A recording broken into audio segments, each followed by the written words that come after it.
E a busca pela palavra inflação na internet cresceu mais de 50%. O termo também passou a ser mais publicado pela mídia e até mais usado pelos políticos na Câmara dos Deputados. Vamos repercutir esse assunto com as nossas analistas de economia, Priscila Yazbek e Thaís Herédia, que chega aqui com a gente agora. Thaís, boa tarde para você. Oi, aniversariante. Oi! Boa tarde. Já te peguei hoje aqui no corredor, mas não estava no seu bolinho, mas te parabenizo de novo. Tá certo. Thaís, vou começar com você, então, para você falar um pouquinho mais desses números. O brasileiro, então, buscando mais esse termo inflação na internet, mostra que está preocupado com o presente, com o futuro, com tudo. Qual que é a situação, Thaís? Olha, Marcela, primeiro é o seguinte, para quem nasceu depois dos anos 90, ali dos anos 90 para cá, jamais viveu uma situação de inflação. Nós tivemos ali apenas 2 anos, 2002 para 2003 e 2015 para 2016, em que houve um pico muito alto da inflação, mas foi uma coisa absolutamente rápida, subiu muito rápido e também desceu muito rápido. Dessa vez está sendo muito diferente. O aumento é generalizado, é provocado por preços internacionais, então a sensação, aliás, não é apenas uma sensação de alta, é uma alta para valer. Então não é só a leitura dos dados oficiais de inflação, a alta é para valer. Então essa busca, ela revela que todas as gerações, mesmo aquelas que viveram a época da inflação, foram atrás da informação para saber se é parecido com o que já vivemos, e quem não viveu quer entender que diabo é isso. Olha, essa pesquisa foi feita pela Bello Investment Research, que é uma empresa que faz pesquisa de dados e análise de dados para diversas empresas aqui no Brasil e também para fora do Brasil, usando uma inteligência artificial diferente. Por exemplo, se a pessoa escreve lá inflação sem o C cedilha e sem o tio, eles vão captar o dado mesmo assim. Isso é uma forma de conseguir alcançar a maior quantidade de menções e de buscas e fazer uma leitura mais completa sobre esse comportamento das pessoas, Então, os números mostram o seguinte, olha, o interesse, a busca na plataforma do Google, por exemplo, subiu quase 51% da palavra inflação no segundo semestre do ano passado. As menções na mídia, que é o que nós fazemos aqui, subiu até mais, 52,2%, não é à toa, E as menções na Câmara dos Deputados, discursos e documentos, subiram menos, subiram 35,5%.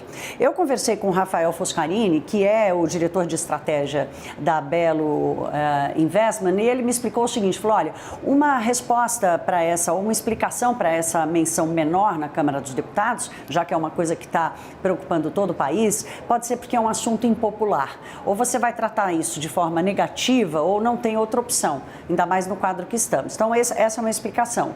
E ele espera que que essa busca vá diminuindo ao longo do tempo, mas ela vai seguir provavelmente, esse ritmo vai seguir provavelmente o ritmo de redução dos preços, que também não deve ser uma coisa muito rápida. Importante, esse levantamento para a gente ter noção também da preocupação do brasileiro, além do fato em si, que a inflação está crescendo, a gente saber o que as pessoas estão fazendo e como elas estão se movimentando. O que mais chamou a atenção, Priscila? Pois é, Marcela, queria comentar as perspectivas, então, para 2022, a partir desse dado aí super interessante que a Thaís trouxe.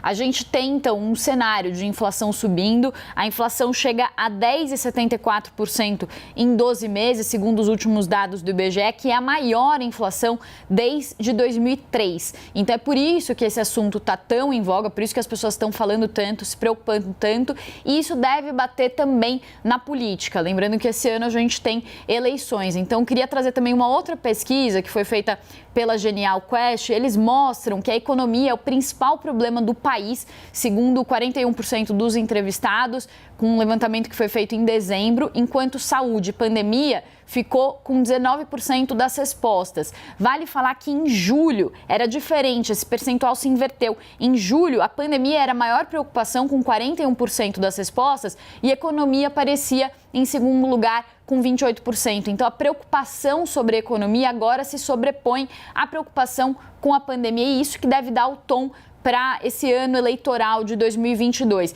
Também quando eles falam sobre quais são os maiores problemas que eles veem na economia, eles citam primeiro desemprego, depois crescimento econômico e depois inflação. Então, qual que é o cenário que se desenha daqui para frente? A gente tem essa inflação que deve fechar o ano talvez um pouco abaixo desse dado de 10,74% de novembro, ali perto dos 10%, mas ainda assim uma inflação em 2 dígitos. Deve desacelerar, então a perspectiva, de acordo com o Boletim Focus do Banco Central, é que a inflação chegue em 5% em 2022, mas ainda assim, como os preços estão vindo dessa alta muito forte de 2021, esse aumento ainda por cima de 5% para 2022 deve fazer com que os preços continuem pesando muito no bolso dos brasileiros. O alento que a gente pode ter, isso quem diz é o André Braz, lá da Fundação Getúlio Vargas, é que os alimentos podem trazer algum alívio, porque a gente deve ter boas safras agora no começo do ano, e isso deve ajudar principalmente a inflação para baixa renda, que é muito baseada no preço dos alimentos. Mas ainda assim,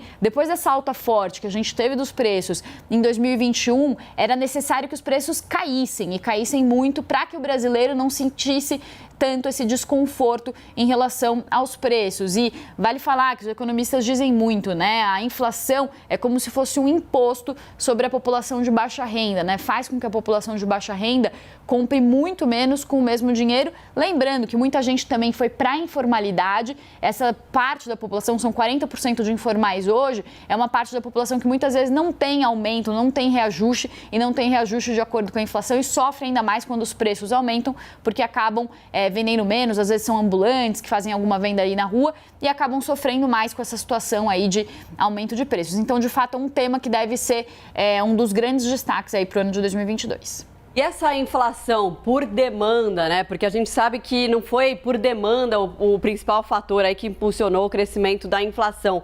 Por demanda vem crescendo também, Thaís? Ela vem crescendo, mas ela aumentou um pouquinho, sim, para alguns setores específicos da economia, especialmente para alguns produtos industriais e alguns serviços.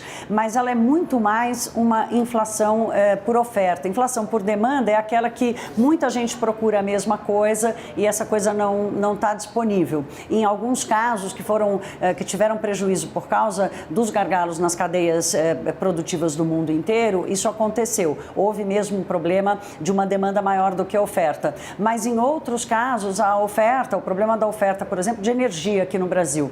Nós tivemos que recorrer às termoelétricas, que são muito mais caras, né? Então, faltou energia barata. Ainda bem que não faltou energia geral, mas faltou energia barata, estamos pagando mais caro por isso. Quando a inflação ela é o resultado de um choque de oferta, ela fica fora do controle dos bancos centrais, em geral.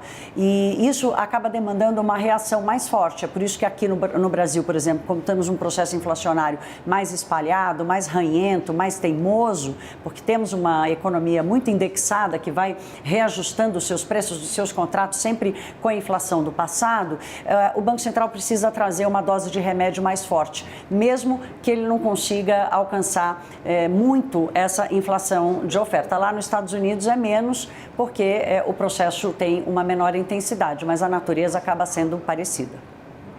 Obrigada, gente. Um bom final de semana. A gente volta a se encontrar na segunda-feira. Aliás, não, na segunda-feira estarei de férias. Ai, que bom, coisa boa. Presente de aniversário. Maravilha, gente. Obrigada. Boas férias.